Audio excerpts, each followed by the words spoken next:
தவம் போல் இருந்து யோசிக்கிறேன், அதை தவணை முறையில் நேசிக்கிறேன்.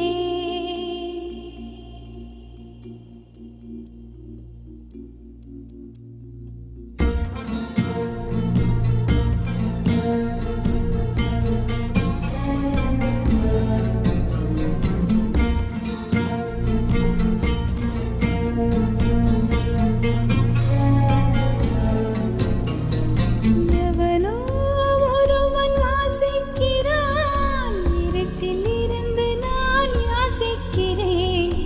எவனோ ஒருவன் வாசிக்கிறான், இருட்டில் இருந்து நான் யாசிக்கிறேன். தவம் போல் இருந்து யோசிக்கிறேன், அதை தவணை முறை